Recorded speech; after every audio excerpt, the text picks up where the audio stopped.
this is very important principle, the three basic principles of experimental design. Number one, replication. See, why I do replication here? Why not only one? Yeah? Why I do replication for each treatment? Yeah? So here to estimate the variance of the experimental error. Yeah? Because we want to estimate the variance of the experimental error. Yeah? What is, if only one, can you measure the variance? Cannot, right? Only one. That's why we have to have replicated. More than one, you can measure the variance of the experimental error. Then you do randomization. Why randomization is done? To reduce bias or to reduce experimental errors. Okay. And in design, another basic principle that is very important is blocking. Yeah. Block. Why we do block? To reduce experimental error and increase the precision of the test. Yeah? So we always try to have block. Yeah? We will include blocking in the experimental design. Okay. Yeah? What is the meaning of blocking? That one afterwards. Yeah? Because afterwards I will explain how I group this explanation, discussion on definition and explanation. Yeah? Blocking meaning that you will have experimental unit, then you group them. When you group the experimental unit according to some characteristic, each of the group will call block. That one will be explained afterwards. Yeah? Alright? Well, this is, I think just keep this. Now, experiment involving one factor, like what we have seen before, yeah? This example. One factor, what is the factor? Types of detergent, yeah?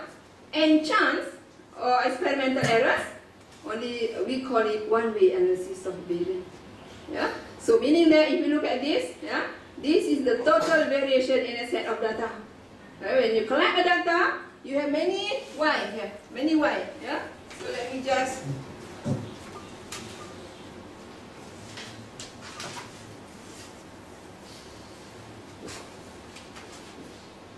let's say here treatment, let's say here treatment 1, 2, I, T, this is replication 1, 2, J, R, yeah?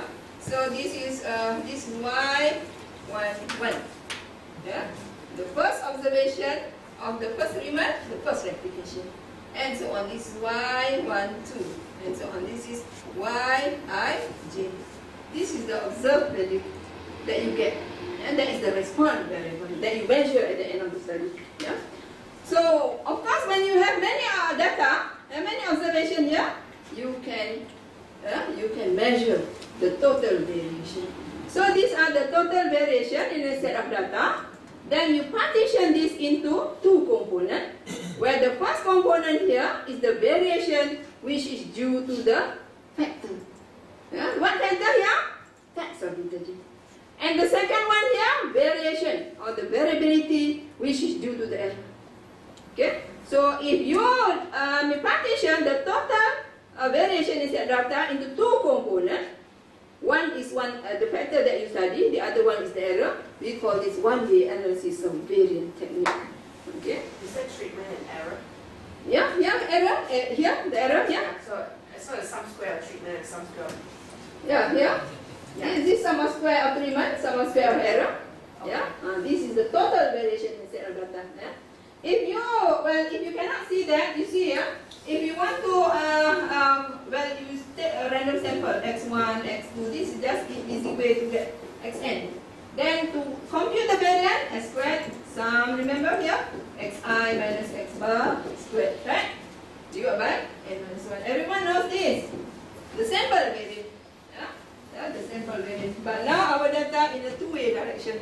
Yeah, two-way. Yeah, classification there. Yeah. So here, yeah, this is just like the total variation in x. Yeah, that is the total variation in y. Now, after all this explanation, I want to explain what I mean by completely randomized design.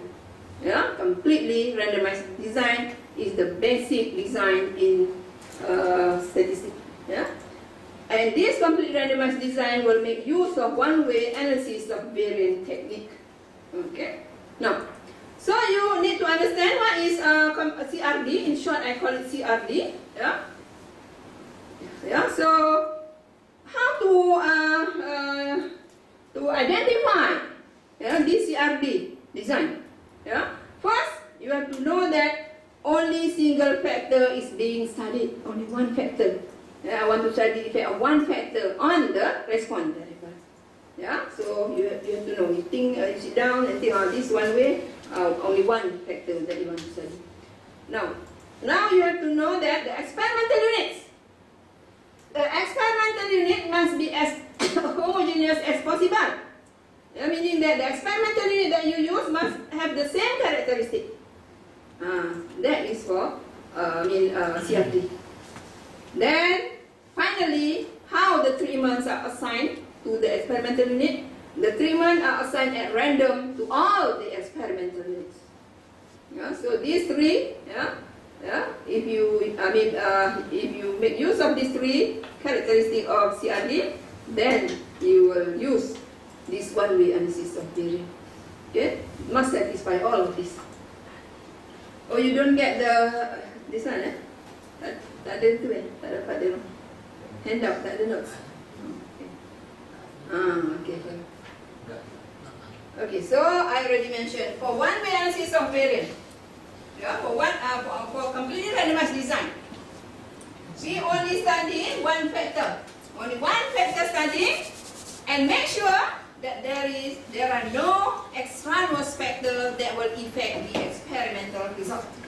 Only that factor that will affect the experimental result. If there are other factors that will affect the experimental result, you must help them fix. Remember the example that I have? Yeah? You want to study the effect of types of detergent, one factor on the fineness variance. But there are many other factors that will affect. Like what? Like the time. Yeah? The time, the temperature, and so on. So you have to help them fix. Okay. That is point number one. Point number two, the experimental units that you use must be as homogeneous or as uniform as possible.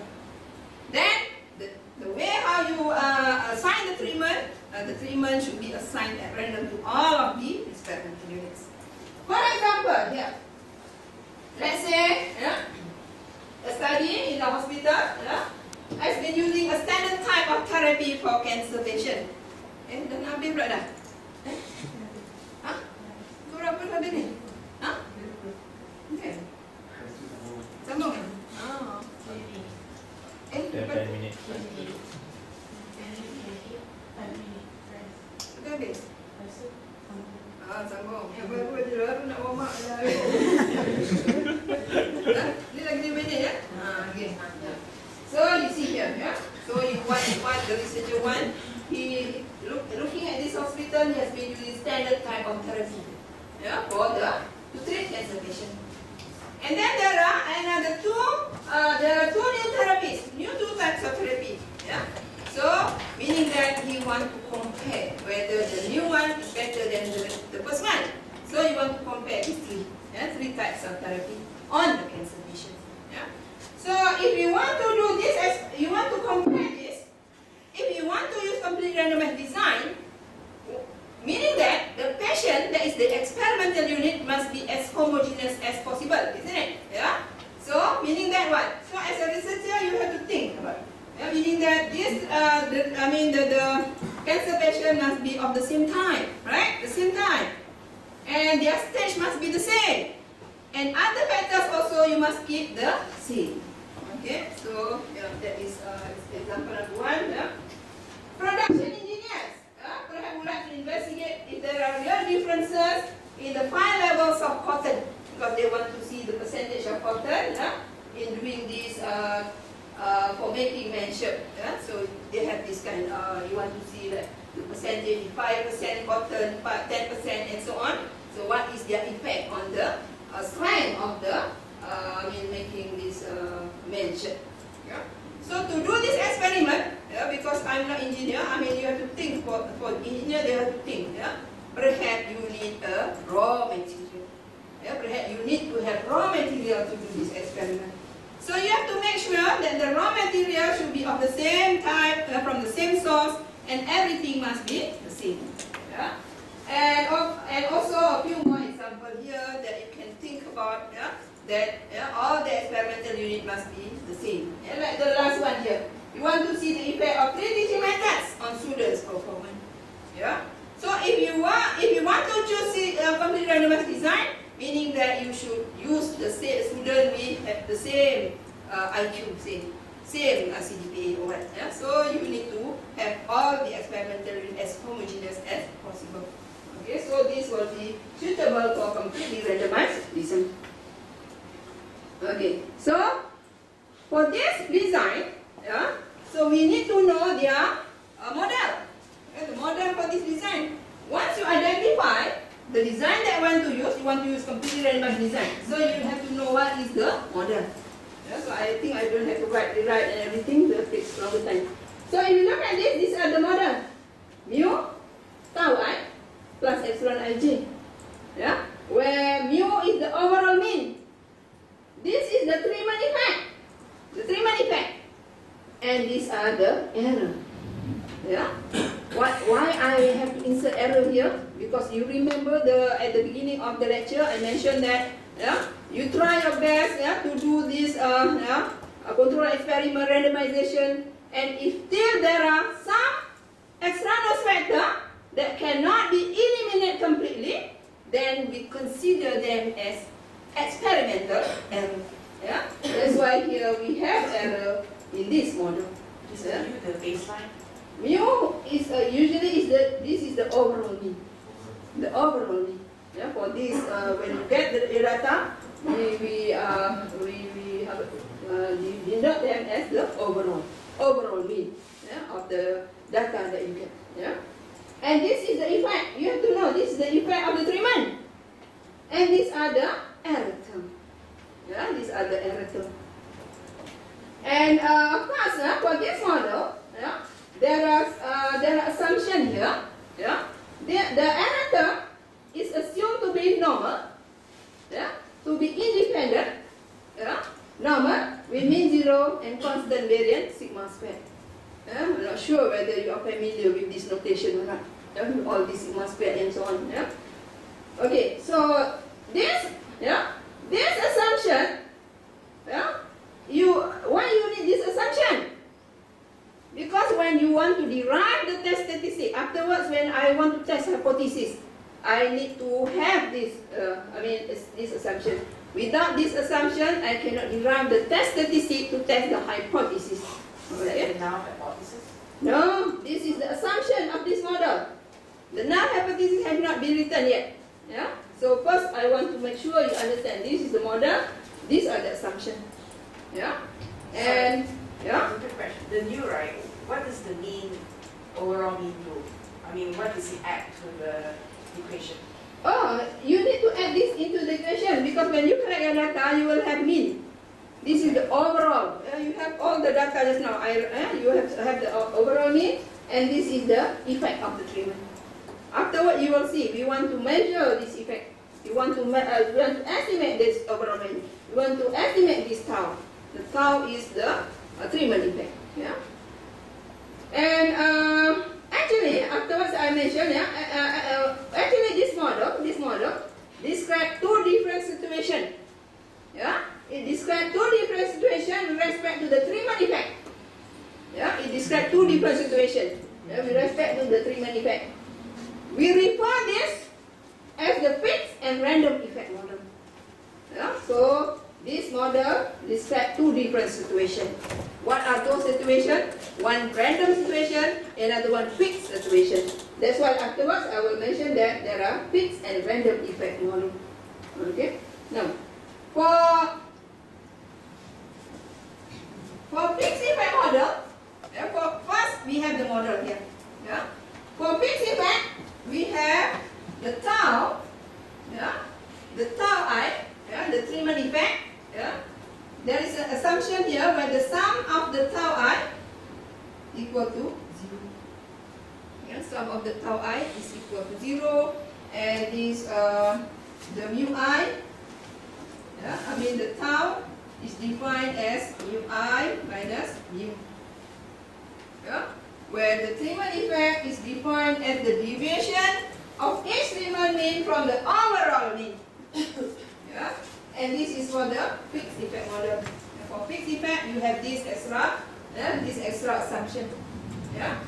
But for the random effect, afterwards I show you. Yeah, because as I mentioned here, there are these two different situations with respect to treatment. Yeah? One fixed, one random. What do I mean by fixed effect? Yeah? The T treatment could have been specifically chosen by the experimenter.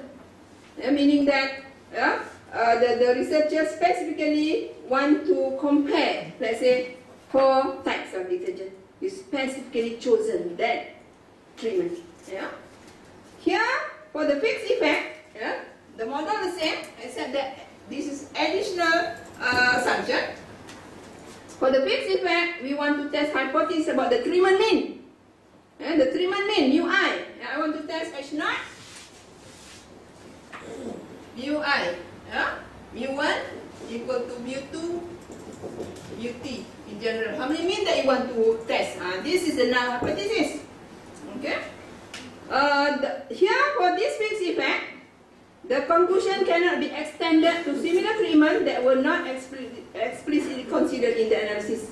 So meaning that if you want to compare that 4 treatment, your conclusion only can be based on that 4 treatment. Yeah? And for this fixed effect, I want to estimate. If you look at the model, there are mu, right? There is mu. How to estimate mu? How to estimate tau? How to estimate sigma squared? We want to test this. We have to estimate this. Yeah? Now, random effect. Now, different random effect model. For random effect model, the T treatment, say this is in general T, can be 4. Now, the T treatment could be a random sample from a larger population of treatment. What do I mean by this? Meaning that, let's say, my example just now, I have 4 types of detergent. That 4 types of detergent might be selected from a larger population of detergent. Perhaps in the market there are 100 detergent. So therefore, I select at random from 100 types of detergent in the market. Yeah? This is what I mean. The T treatment or 4 treatment, T can be 3, 4 and so on. To be a random sample. I take a random sample from a larger population of treatment. If you choose random effect model, then the conclusion can be extended to all treatment, even though it is not considered in the analysis. Meaning that you select, like here my example just now, you select 4 detergent from the 100 detergent in the market. I do the analysis on the 4 only. But the conclusion can be extended. The conclusion, I cannot say if there is a differences. I say there is a differences among all detergent in the market. Can be extended to all. Not for fixed effect. For fixed effect, the conclusion can be made only for that 4 treatment only. You cannot extend to all of the detergent in the market. Okay? Here, for the fixed effect, for the random effect, model is still the same. Model is still the same. Yij.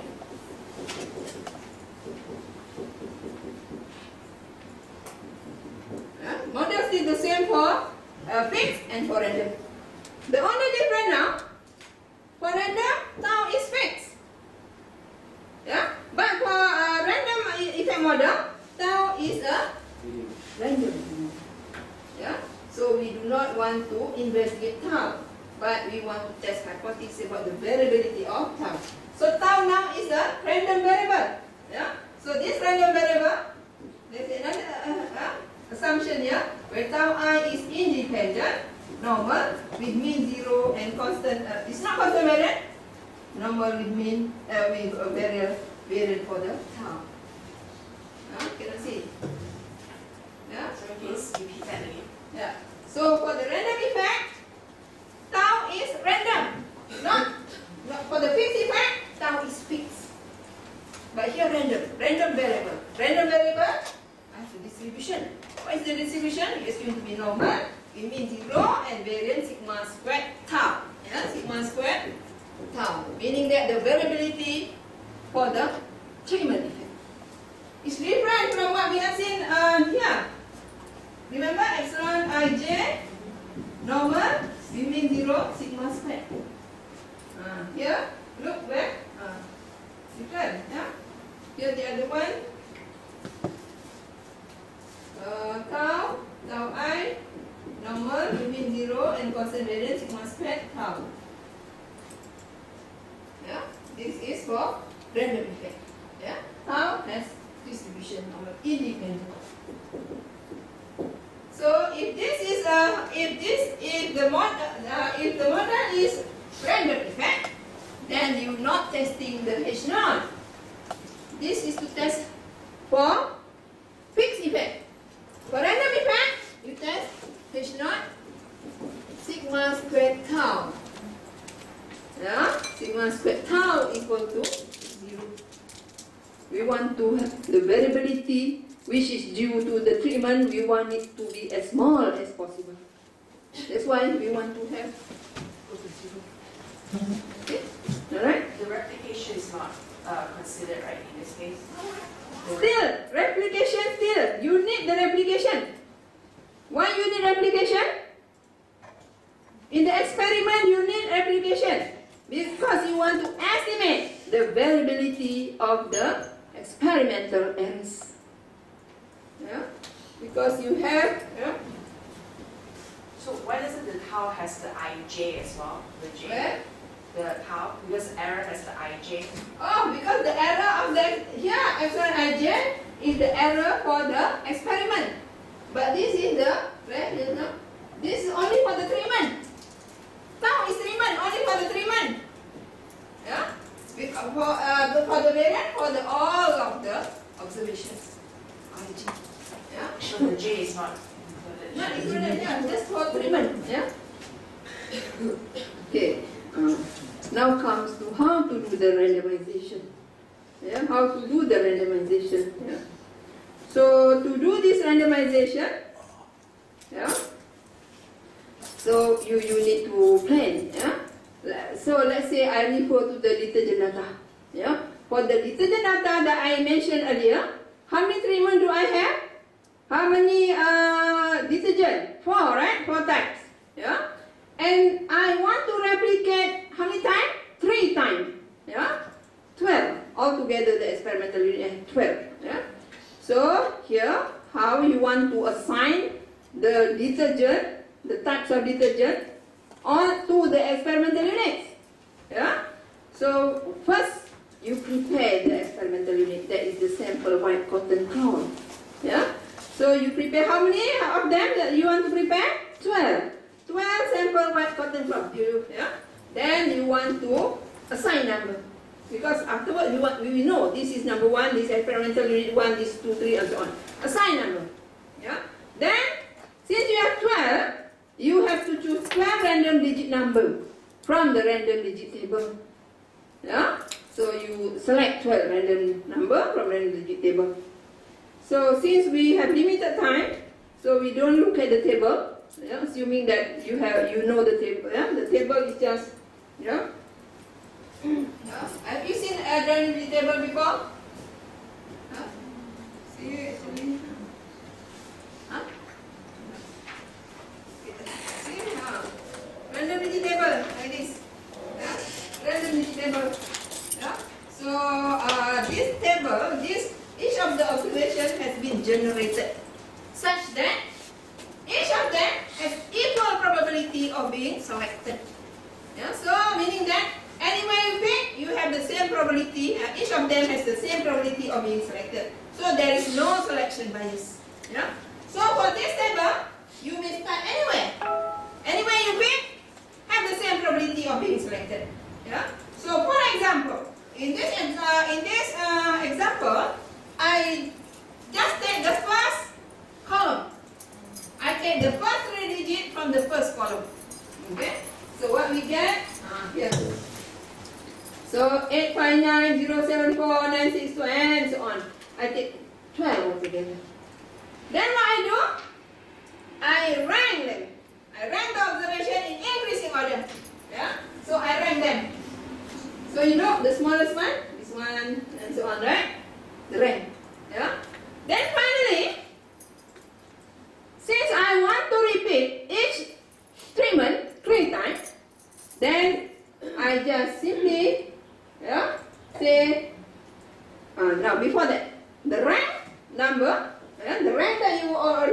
here serve as the experimental unit number.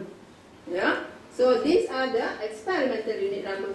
The rank number that you get it when you arrange in increasing order is the experimental unit number. So meaning that here, okay, the first ring will receive A, this B, and so on. Yeah. You do not purposely select 1, 2, 3 to receive A, and so on. Yeah? So by doing this, we call this randomization process. Yeah? The treatment here are assigned at random to all of the experimental unit, where all this number at random. Yeah? Okay? Yeah. Alright. Yeah. So for what we call this now? This is for fixed effect model. Yeah, for fixed effect model. Yeah? But for the random effect model, yeah, for random effect model, what you need to do first, the same step, yeah, the same step will be done, except that you have to insert the initial step. There's another step that you do not have for the fixed effect, meaning that here, yeah, assign number to the experimental unit. Then, before this you have to insert one step here, select the treatment at random from all the population of treatment. Yeah, so you select here. You cannot simply select A, B, C, D, cannot, because this is random. Yeah? So you select, say, 4 treatment at random from all the population of treatment. Then the rest follows. Okay. Now, so once you have already know which experimental unit that will receive which treatment, so you are ready to do your experiment, right? You're ready to do your experiment. However, sometimes you cannot do the experiment at the same time. Yeah, you cannot do the experiment at the same time. Or perhaps if you use machine to measure, let's say to measure the response variable, perhaps there is a warm effect, or whatever effect that will affect the experimental result. Yeah? So here you need to do another randomization process that we call it test sequence randomization. Yeah? So here you need to do this. Yeah? So meaning that which one will go first? Yeah? You assign them at random. You cannot. You don't simply. Okay, I will run this experiment first. That second, that and so on, and that will will have a selection bias. Yeah. So what you do? How many experimental you have? You have 12 experimental units. Yeah. Then again you select random number from the random digit table. Yeah. So let's say these are the number that you get. Then what you do after that? You rank the random number in increasing order. Yeah. So you rank. After you rank, I mentioned already, those rank number serve as the experimental unit number, or here serve as the test sequence number. Yeah. So we know that number 8 will be experimental unit number 8 will be done first. Then I refer. Experimental unit number 8, which treatment? Then I look back. Which one just now? 8. Which treatment? D. See that? Treatment 8 that receive D will be done first. Okay. Then treatment 3. Then I look. Treatment 3, which one? So I see here. Treatment 3, where is it? Treatment 3? Here. That receive treatment C. Then second and so on. So why I do this? Yeah, in every step, I need to reduce the selection bias. Yeah, if I do not do like this, there will be a selection bias, or the error. Then it will affect the experimental result. Okay. So how to state the hypothesis? How to state the hypothesis? I already mentioned H0. If you have in general T, how many you want to compare? T. H1, at least one of them you are not equal. Okay. Or you may state the hypothesis based on tau. Instead of writing mu, you write tau. Yeah? Yeah, why they are here, I have to explain. I think it takes time to do this. Yeah? Just, you can state H0 as mu or based on tau. Okay? And H1, at least 1 of tau, not equal to 0. Or you may write H1 Ui not equal to mu j for at least 1 half I G. Does it mean that there's one treatment that does not repeat or it's not replicable, it's not replicable? Which one? The Ui is equal to Uj. Ui not equal to mu j? Yeah. Because you will have, because there at least one of them not equal. Yeah, when you write as H1. What does that mean? Meaning that, see, they are all equal. Actually, not all equal. At least one of them not equal. That is for alternative of this. Meaning that there's differences. So that means when you're replicating, there's something that is not repeated. No, not this one doesn't related to replication. We want to test the hypothesis. How to state the hypothesis? H0 mu equal, meaning that there's no differences between the treatment. Yeah? H1, there's a differences between the treatment. But how to state? This is the way how you state. Right? Then, this is how I already mentioned, how to partition the total sum of square into 2 components. So here I do not know whether I want to go with this rebel minute again. So here now I want to discuss about this theorem. So okay. So now, so I know already. First, you must know how to identify. That this is completely randomized design. So what is the characteristic of the complete randomized design? Once you know that, then you plan your study, then you collect your data. Not the other way around. Not collect your data, then come back, what design is this? That is, it's not right.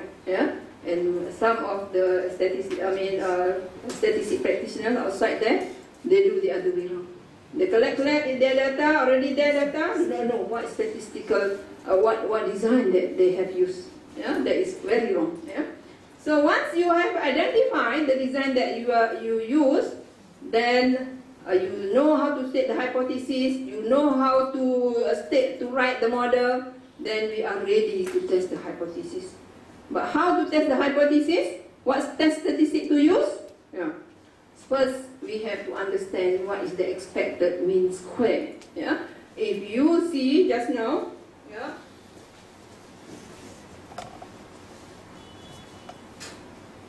we have seen this. We have seen this.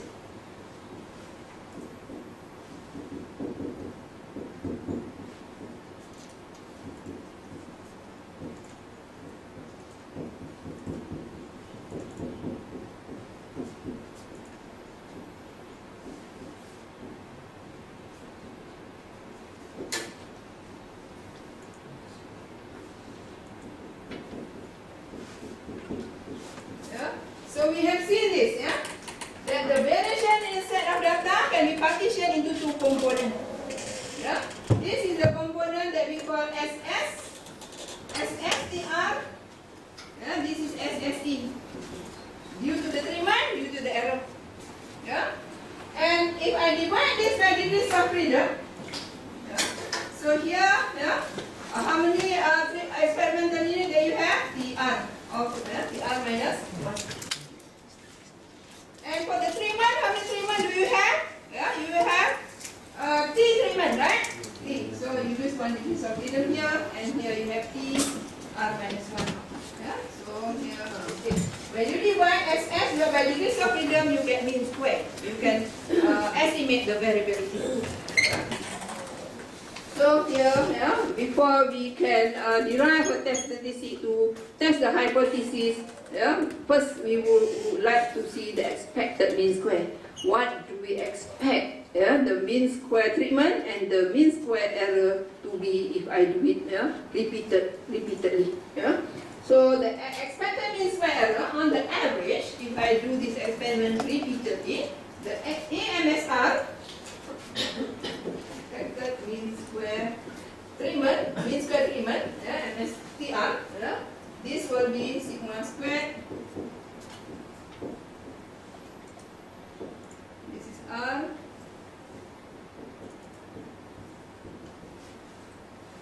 Actually, no time to show this. Just I write this. Actually, you can do this mathematically to get this. If you have basic in statistics.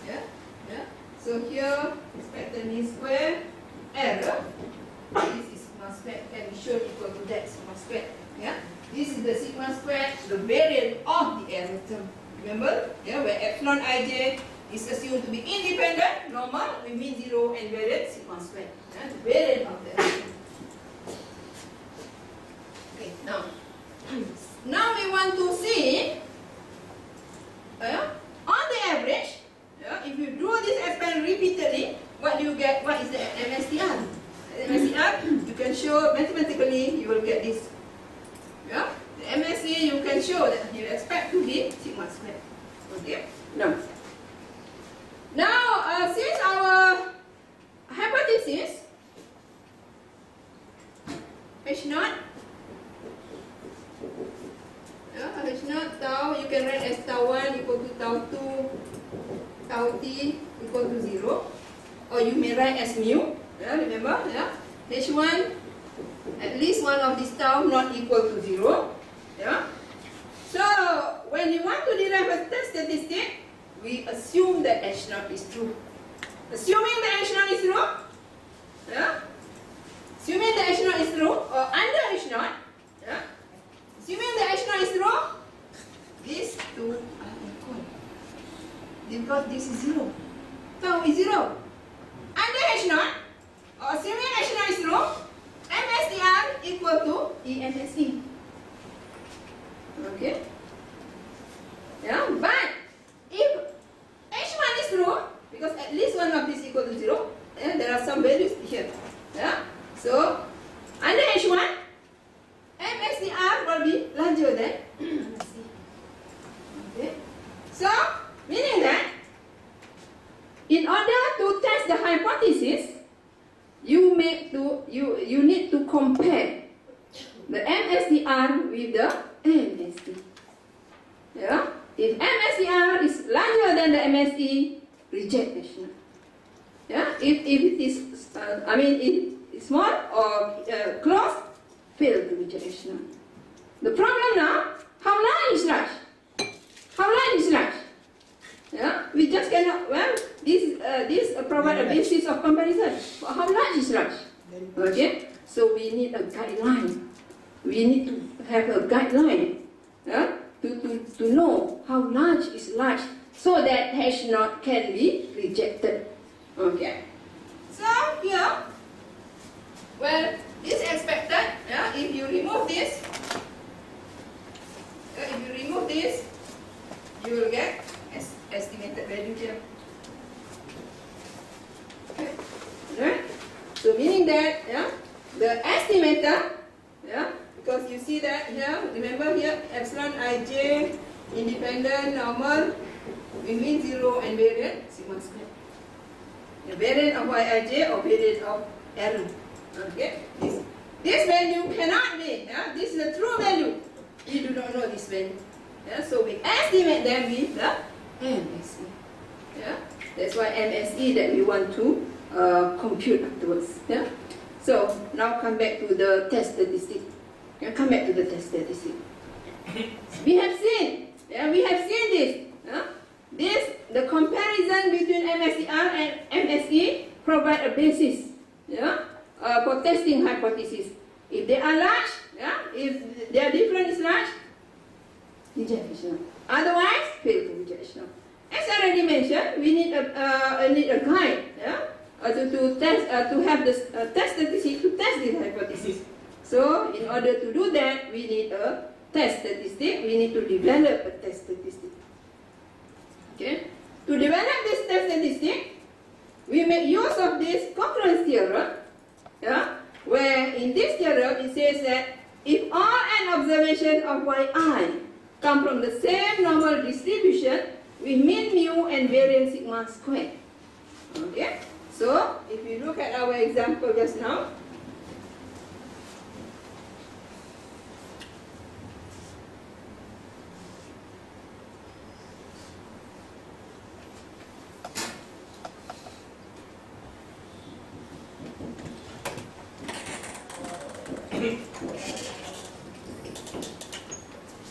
okay, so this is our model.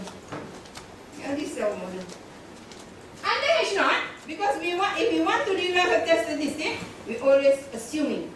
When I say under H0, meaning that assuming that H0 is